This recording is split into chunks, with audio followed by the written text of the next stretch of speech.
All are welcome, regardless of your religious background, your political persuasion, your ethnicity, your age, your ability, your sexual orientation, or your gender identity, or how you express yourself.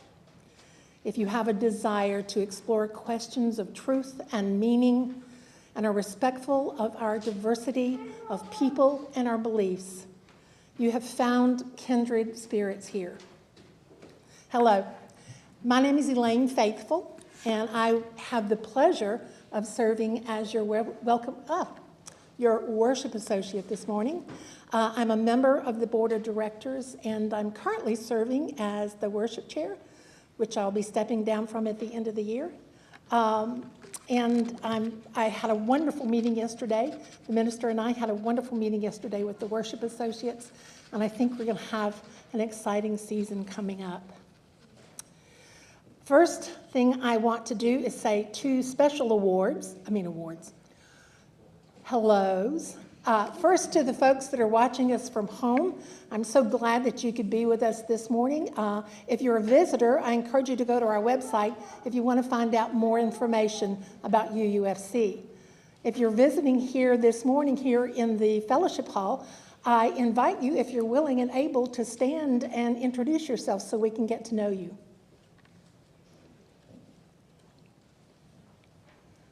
I know there are new faces. There you are. Good morning. My name is Allison Hayes. I think this is the fourth time that I've visited, so I'm interested in becoming a member. Unfortunately, I'm going to miss the You. Yeah. The class on March next week, but I understand that's a quarterly event, so Yeah.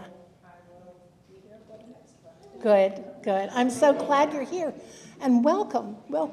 Now, I see some other visitor faces out there. If you're willing to introduce yourself, you can do that now. Hi, Arlene. I'm down here visiting my friend Karen. I'm back to North Carolina formally. Arlene, welcome. I'm so glad you're here, and I know Karen's been happy to have you here. Anybody else? Well, those of you who've chosen to stay in your chairs, just know that you are welcome. We have a coffee hour following the service.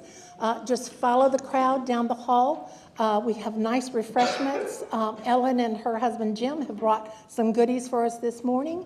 And it's a great time just to have conversation with people. So welcome and join us there.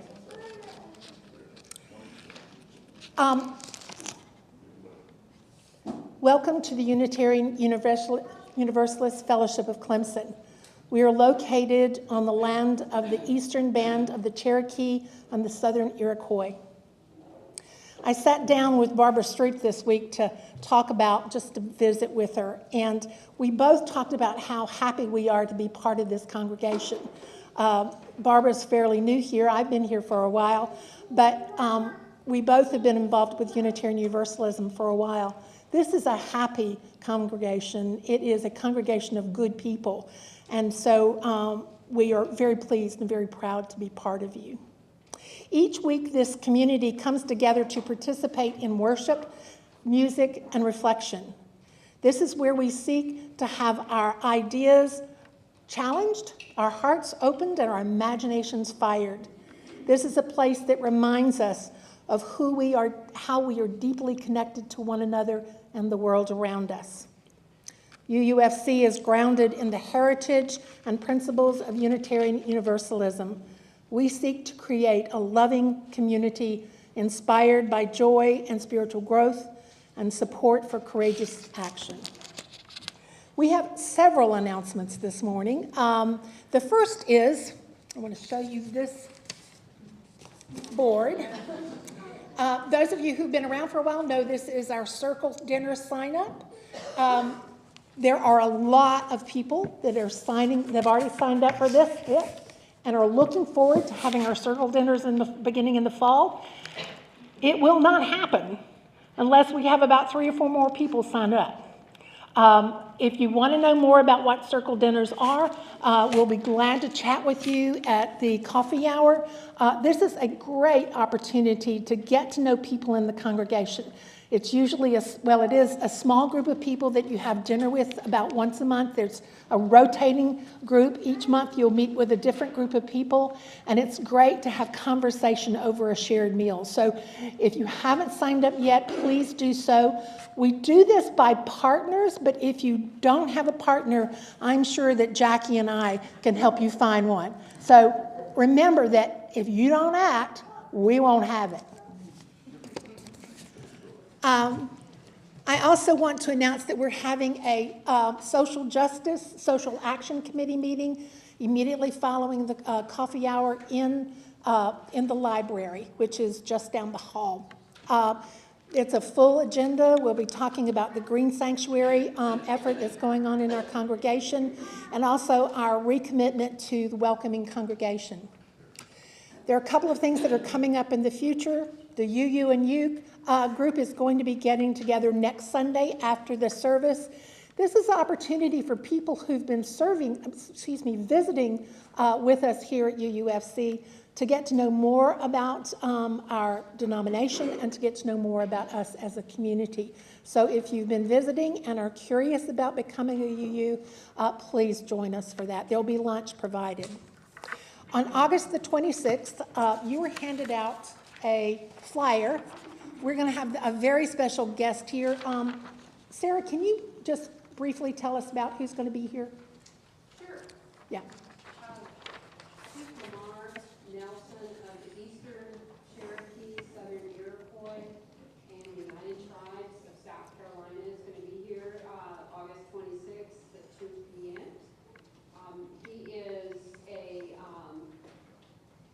He is actually the tribal archaeologist, and he's a well-respected archaeologist here within South Carolina. He's worked at the Topper site, which is like down in Allendale, and it's like, and he gives a really good presentation. Yeah, so great. Everyone's welcome, and we can have refreshments. Excellent. We always feed for the most part. You feed them and they will come. Finally, I want to announce a concert that's going to be held here on the 26th. Our own Steve Agrifola. And the 25th. Oh, excuse me, I beg your pardon. I only highlighted one date. It's going to be at 7 o'clock here on Friday and Saturday, beginning at 7 o'clock. It's a fundraiser for the fellowship, so come out, enjoy the entertainment, and be here in fellowship with each other. So there's lots of stuff going on. If you look at the back of the order of service, there's lots of other things that are on our calendar. So look and join us. If you will join me now, if you want to rise in mind, body, and spirit, and sing hymn number 1 in your hymnal. We'll have the words up here on the slides. Oh, in the gray book. Number 1, it's in the gray book. Just so everybody's aware, there are numbers you can tell by the early numbers are in the gray book. The 4-digit numbers, the 4-number ones are in the blue book. Okay.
Thank you.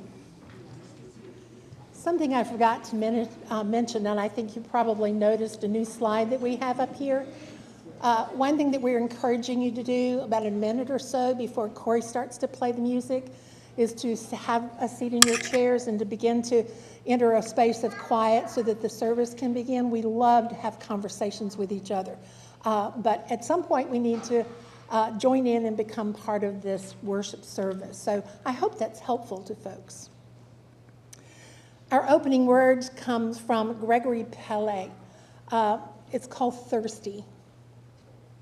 And so we gather, from the ebb and the flow of our lives, thirsty for connection with ourselves, thirsty for connection with each other, thirsty for connection to the larger life. As we light this chalice, may we all gather here and be filled with joy and hope, filled with compassion and love. Here may we be filled so that we may pour ourselves out into the world.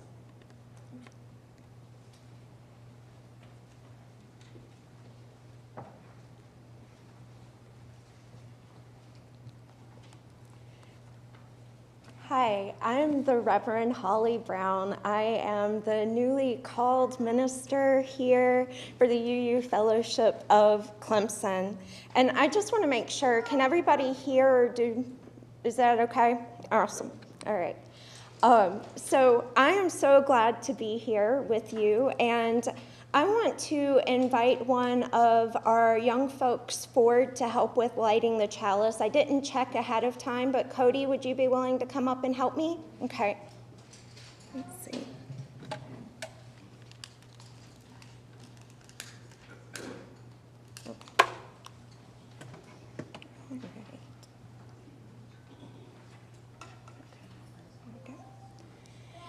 And I invite you all to join in reading with me the fellowship's affirmation that is shared in the order of service. We gather together in the spirit of love with justice as our guide. This is our chosen covenant, to dwell together in peace, to seek the truth with freedom, and to care for one another.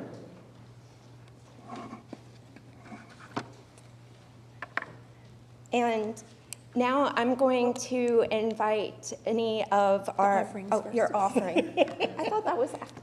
Nope. Okay. That's okay.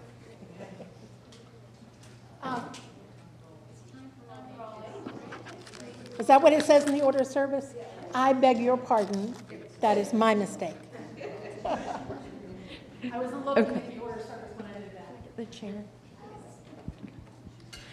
All right, so I have some props that some folks have been handed out before the service, and hopefully we have most of them passed out. And so there's going to be a queue at a time during the service. But for sharing this story, I'm going to invite any of our young or young at heart folks that would like to come forward and either join me down front or sit on the front row to help out with the story.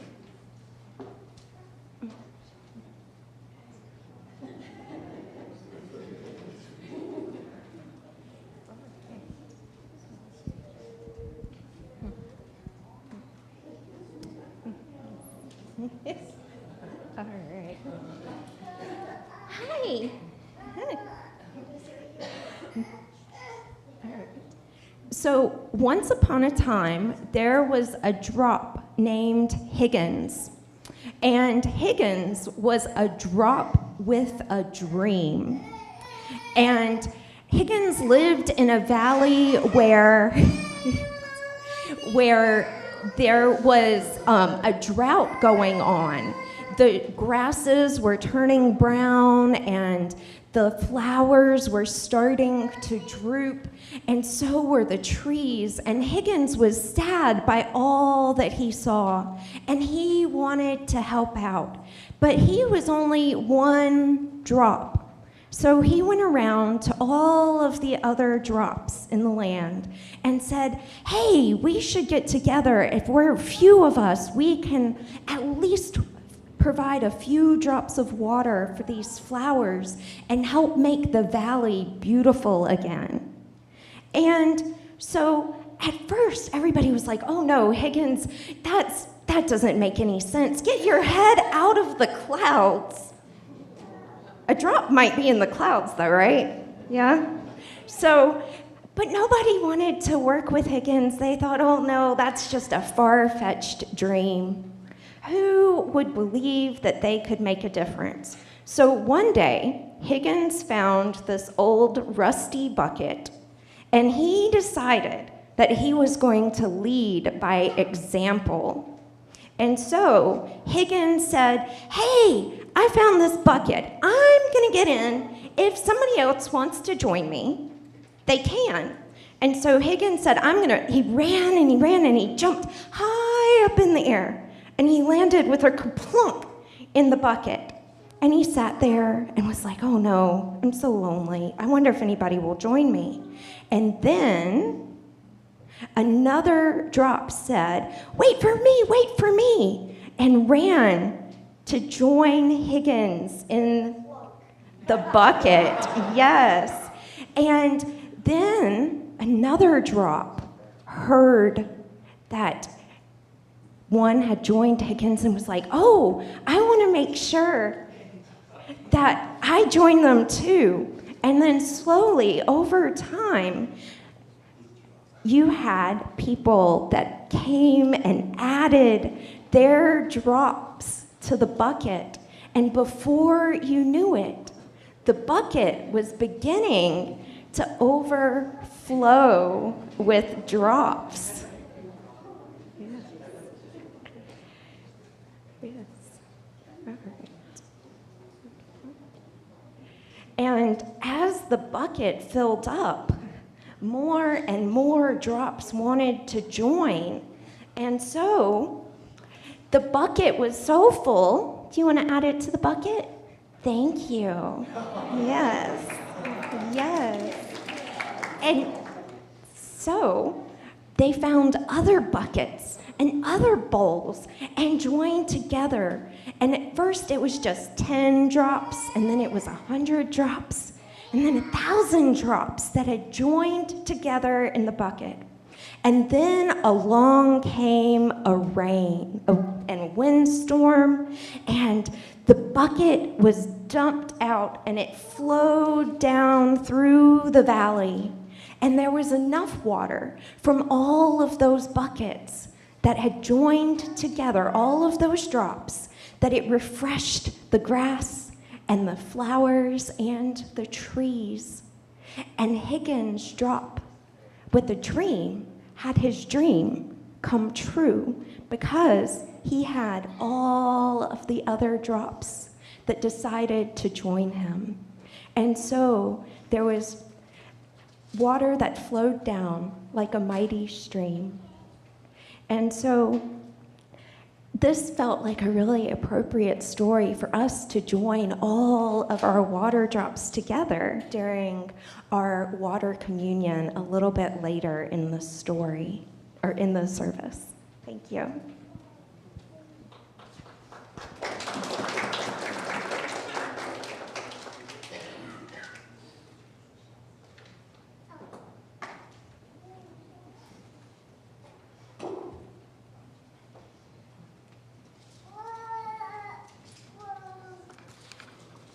Cody, you did a great job.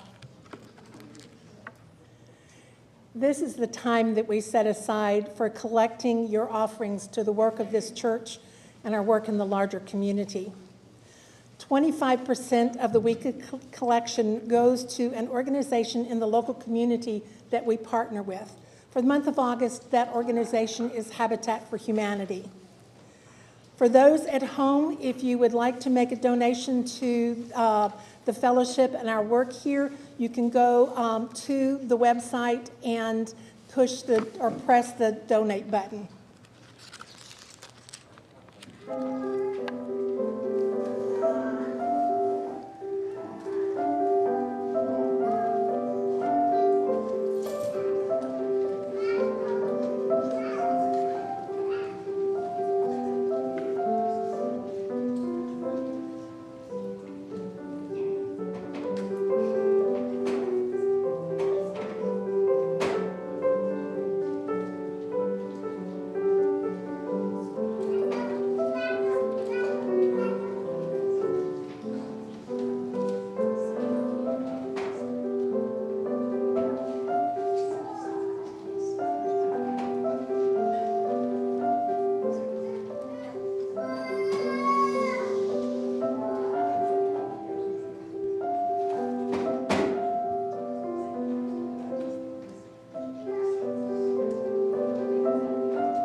I'm going to use this step because I'm a little short.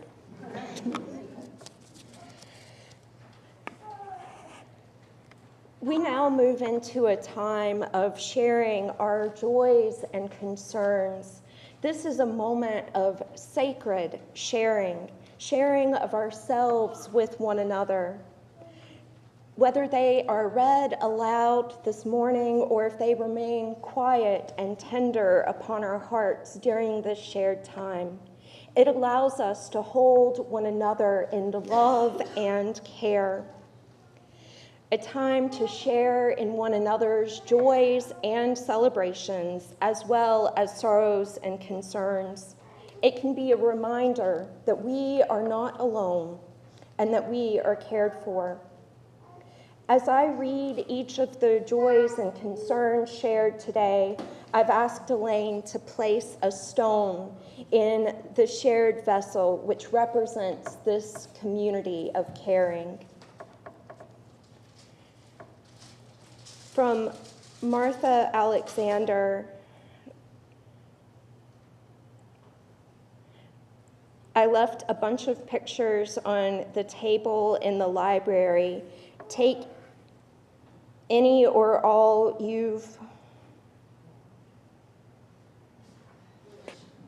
that you wish. I'm out of room at home. So, yes. All right.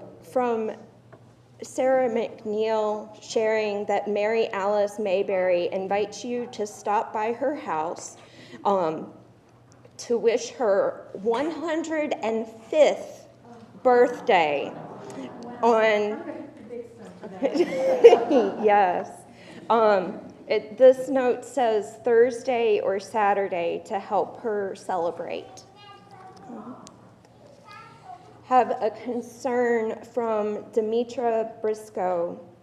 I am having hernia surgery tomorrow at Oconee Hospital, outpatient from 2 to 4:30 p.m.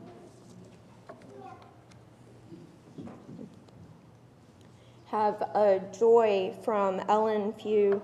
Jim's 76th birthday is Thursday, 8/17, and we will be in the Great Smoky Mountains to celebrate. Happy birthday.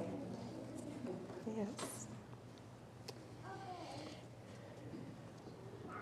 We have a concern or sorrow of holding the people of Lahaina and Maui close to our hearts in the wake of the horrible fires.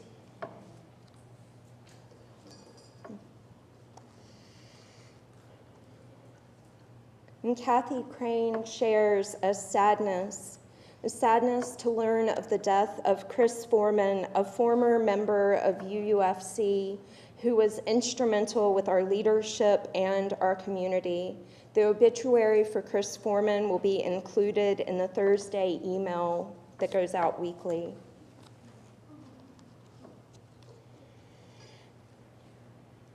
We have a joy from Carrie and Jennifer Moss that they will be celebrating Cody's 10th birthday on August 17th. Lots of birthdays this week. What a joy. Yes. And a joy from Karen York is remembering the Perseid media shower. I got up at 4:30 a.m. this morning to watch from my backyard. Yes. And then Paula, I'm not sure how to say your last name. Husnefeld. Thank you. A joy to be back at UUFC 5 weeks after fracturing my right knee. Prognosis for full recovery is looking good. That's great news. Thank you. And we will include a final stone for all of those joys and concerns that are held a little bit closer to our heart and those that are not with us this morning.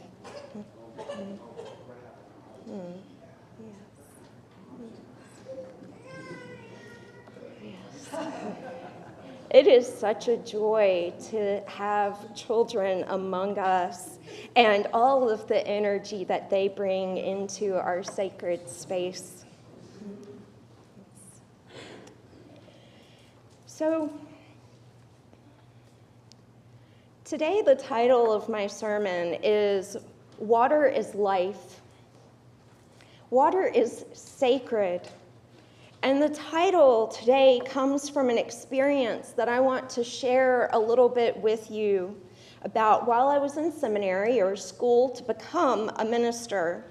I had the opportunity to travel to South Africa. This was my first and so far only time leaving the country. And this wasn't a mission trip, despite being affiliated with seminary. It was a learning opportunity to immerse ourselves in a different environment than that which we had been raised. And we spent a lot of time traveling to museums and talking with people, learning about South Africa's apartheid and post-apartheid that they were still enduring. And this had a juxtaposition of awe-inspiring moments of doing a little bit of sightseeing. I was able to go put my feet in the Indian Ocean, water on the other side of the world. I was able to stand on the cliffs at the Cape of Good Hope and see where the waters of the Atlantic and the Indian Oceans meet.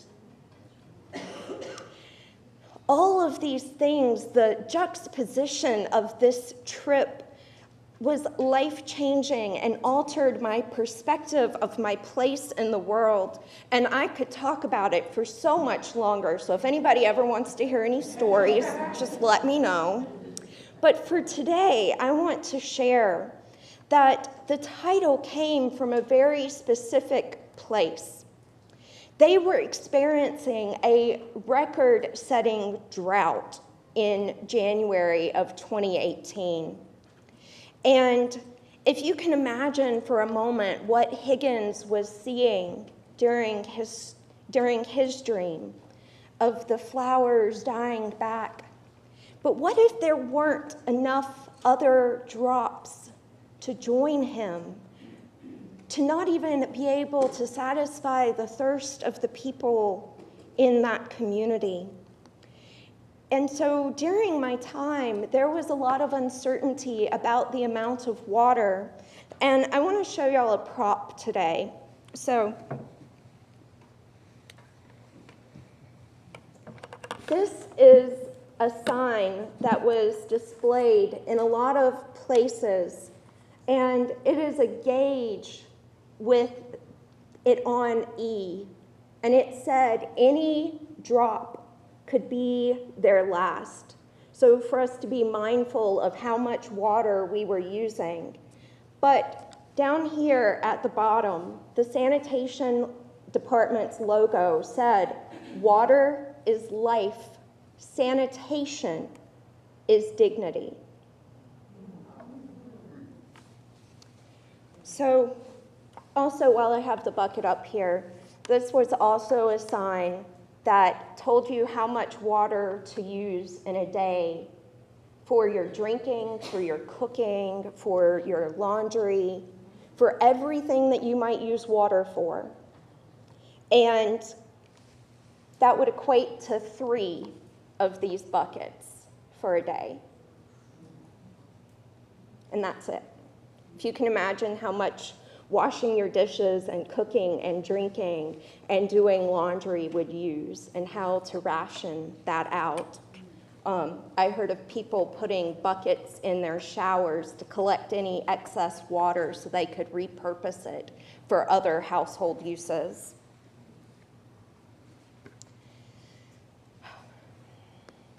But it was that logo, that water is life, sanitation is dignity, that really stuck with me as a Unitarian Universalist.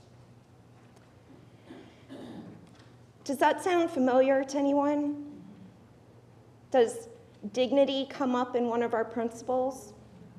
Anybody remember which one? The first principle, yes. We respect the inherent worth and dignity of all people. But what really struck me is that, yes, this was a profound statement, but that should be the bare minimum to exist. The access to water, the access to sanitation, the access to food. These are necessary to sustain life. But to sustain life with dignity requires that sanitation, that shelter and hope and care and love. Something as simple as naming the need for dignity in the setting resonated so deeply with me. I believe that our faith calls us to face injustices when we see them. Also around the same time was the Flint water crisis and getting accessible, clean water. But I believe our faith calls us to move beyond this idea of worth and dignity. At General Assembly, our national gathering where UUs from across the country gathered to vote on the business of our denomination, this year there was a discussion about the Article 2 Study Commission. And what Article 2 holds is our principles and our purposes. So where that first principle lives now. There will be some changes if this is adopted next year. And that doesn't mean that those words will disappear. They're incorporated into some of the new principles that are proposed. And so one of these that you will recognize the inherent worth and dignity in is proposed in the statement for equity. And it states, quote, "We declare that every person has the right to flourish with dignity and worthiness. We covenant to use our time, wisdom, attention, and money to build and sustain fully accessible and inclusive communities," end quote. That recommendation made a small, but I think profound change from the word of worth to that of worthiness. Rather than putting potentially a monetary value on what we can or can't do, to putting an expectation of worthiness, regardless of what all we can or cannot do. And this reminded me again of that slogan of water is life, sanitation is dignity. These small shifts in our understanding of who we are and our place in the world can have a profound impact on our understanding. Some of the discussions at General Assembly about this particular piece of the proposed changes talked about those implications, financial, economic implications that the word worth could have. And it reminded me of something somebody said to me while I was in South Africa. I started thinking, I'm here in this time when there is such limited access to water. And here I am traveling, and here in a country that is going through such a devastating drought, and I am using the water. I tell you, I learned how to take the quickest shower I've ever taken, where you turn on the water, get wet, turn it off, soap up, and then rinse off as quickly as possible, because I didn't want to contribute to the lack of resources for those around me. But what somebody told me was like, what about the economic impacts of fueling the economy of the society around us where we were visiting and supporting them in that way? And I really wonder if that support was worth the potential loss of access to water for even just one person. When I returned home, I went out to a restaurant with one of my classmates that had also been on the trip with me, and we got water for free. First time in 3 weeks that we went somewhere and got water for free. Something as simple as having access to free, clean, and accessible, easy to reach water for all people of all backgrounds in places across this world is essential, not just for life, but for dignity as well. Today, in a little while, as we commingle the waters of this community, they represent each and every one of you that are here today and those joining us from abroad online, wherever you are. They also connect us to the water on our planet. They connect us regardless of where we are and what we are experiencing at that time.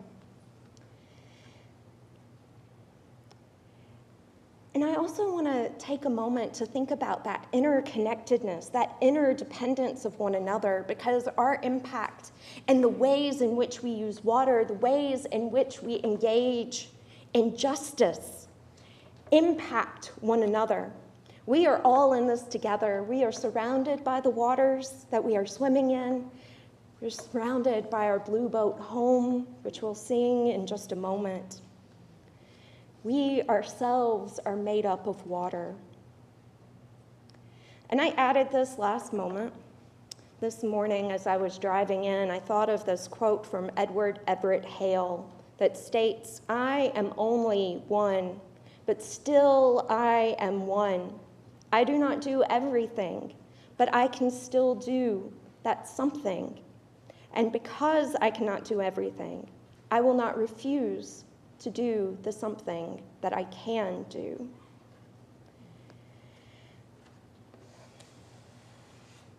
May we find inspiration, whether it comes from Higgins or Edward Everett Hale or one another.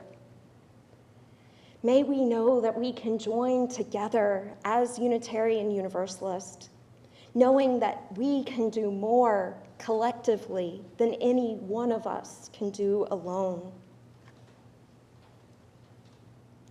Water is sacred. And sacred might mean different things for different people. It might be science telling us that water is necessary for all living things to continue to exist on our planet, or spiritual theological worldview, including interdependence. There is so much going on in the world. There's so much ecological injustice that is facing people closer to home and around the world.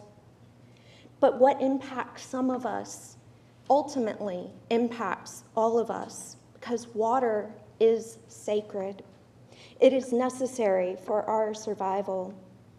We can commingle our waters, our strengths, our passions here together in this space so that we may impact the wider world.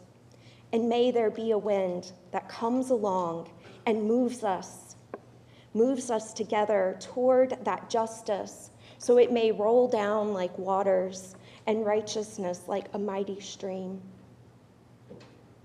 May it be so. May we make it so, and blessed be. If you'll now rise in body or in spirit, wherever you are, to join in singing number 1064, Blue Boat Home, in the Teal Hymnal.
him.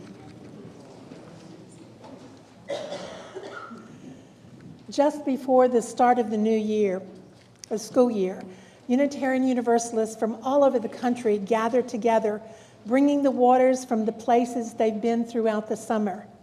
Whether it's scooped out of Lake Hartwell from behind your fishing boat, from the saltwater waves of Myrtle Beach, or even, like me, from the water of the rain that's fallen on central South Carolina.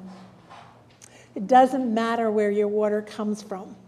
What matters is that we bring our waters together to nurture the possibility the future brings for us as a community. We blend our waters and ourselves in one tapestry that is the Unitarian Universalist Fellowship of Clemson. In a moment, you will be invited to come forward and to pour your water that you have brought into our community, pour it into our community bowl. If you didn't bring water, there is a pitcher here on the side table that you can pour from. There's plenty of water, so if you haven't brought yours, there's water for us.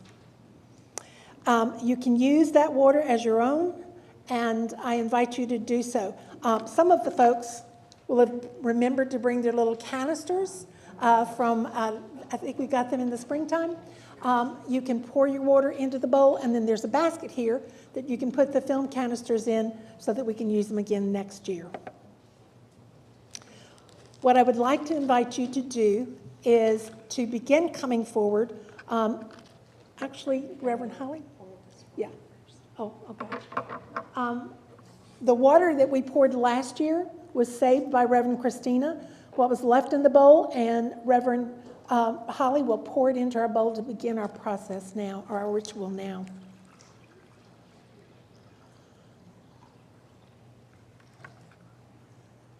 Reverend Holly and I have brought our waters, and we'll begin by pouring ours into the bowl. I have Dave's water, so I'm going to pour hers in there first, and then my own.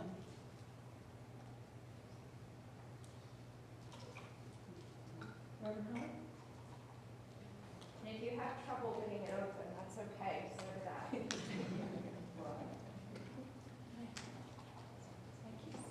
I'm going to invite folks on this side to begin first, coming from the rear, the last row. We're going to have to circle back down by the middle because it's not enough room on the outside for us to circle. So if you will begin in the back row, coming up on the right side of the aisle, and then walk back through the left side of the aisle. Yeah, there's right next to it.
I have a blessing to share from Renwa Hamami, and there is a response that you will be asked to share. I will give a signal saying that I've read the section that I'm going to read, and then you'll respond. And if we can, I'll have it on a slide up on the screen, so you don't have to remember, but each time it'll be the same words. This water is sacred. This water is sacred, made sacred by the many hands that have poured it with intention and love. The many stories that each drop contains, the many lives surrounding it in its unique moment, connected by commitment and faith. This water is sacred. May it continue to flow through this community with shining reflections of the unique gifts that flow through each of its members. This water is sacred. May it continue to nurture this community with sustaining hope that we journey together through ripples of growth and change. This water is sacred. May it continue to bless this community with the loving reminders of our collective responsibility to one another and to the world. This water is sacred. May its ripples remind us that the changes and the growth within this community bring movement and transformation to the world beyond our doors. This water is sacred. In moments when we are confused or uncertain, may it bring us clarity of purpose and commitment. This water is sacred. In moments when the reservoirs of hearts and spirits are drained by sorrow or pain, may it nourish them with the knowledge that we are surrounded by a deep and abundant love. This water is sacred. May it be so, and blessed be. So our closing hymn is number 100, Peace Like a River. But it's a little bit of a long one, and we're really close to the end of our time of service. So instead of doing all 6 verses, we're going to just do the first 3. And it's found in the gray hymnal, number 100, or we'll hopefully have it up on a slide here in a moment.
Thank you. Our closing words today are by Elizabeth Leaner McClay. As drops of rain that find each other and build to become a track, a rivulet, a stream, a river, a sea, so we are drawn together. So we are fortunate to find each other. So we are bound together on this sacred passage toward an unknown ocean and eternity. As we extinguish this chalice, may you carry its light with you as an ever-present reminder of your connections to one another. Go in peace and return in love.